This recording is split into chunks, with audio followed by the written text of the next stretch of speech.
Hello and welcome to Orlando, Florida, the site of this year's Citrus Bowl. He's Corey Mose. I'm Jeff Jones. I mean, it's 11:30 or so at night, so you can't really see it back there, but that is Camping World Stadium behind us, where the Texas Longhorns will play Michigan. Corey, we traveled a good bit today, man. Over 1,100 miles.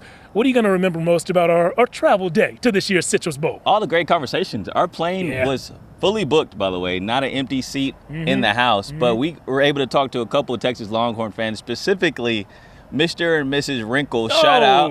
Yeah. They live out in Hutto, and so I just want to give them a shout out. We had a great conversation with them about their expectations for the trip, and they're hoping for a Texas win. Yeah, I like that. You said the plane was packed. I'm a guy who I just take the first available seat, especially if it's a window seat. So I did that. I sat next to a family with a dog. That was okay. Callie the dog was wearing Longhorn gear. Okay. Did you get a window seat or were you in a middle seat? I was on the aisle seat. The aisle seat, a little quick access, you know what I'm saying? Yeah. All right, so we both had premium positions, and if you're a college football team, a premium position is to have a returning starting quarterback.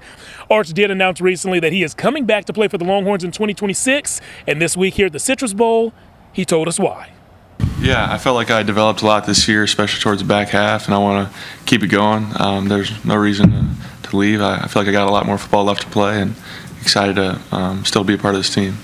So Arch says he wants to come back and develop. You know, if he develops the right way and they win games, they're going to have a lot of fun on the field, and the team had a lot of fun off the field earlier today. Yeah, it's cool when you get to figure out some things off the field about who they are as people when it comes to the Texas football players. And, you know, one thing that I wanted to kind of talk about today is Hero Canoe. And so we don't have a lot of similarities. You know, he's 6'3", 300 pounds, I mean, German. You might be there one day. Well, not the German part.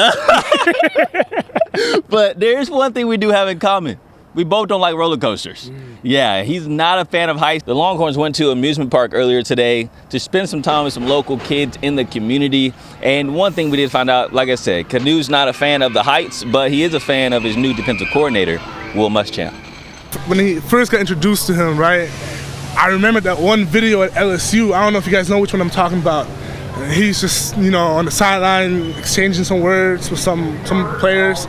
Is that the same guy? Like, wasn't it like 20 years ago? And the other funny thing is, when I was getting recruited to Georgia, I met him obviously, and then just seeing his face again was pretty fun.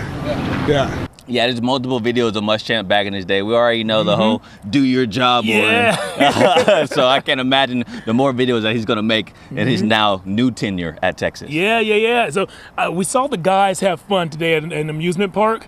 You know, tomorrow we're going to have some fun too. We're not going to an amusement park, but I have hooked us up with tickets to Gatorland. Wow. Yeah. Sounds riveting. He looks scared. We're going to get him out. We're going to see some alligators tomorrow. Of course, we're going to show you video of that. So, guys, keep it tuned right here for all your coverage leading up to and the Citrus Bowl coming up later this week.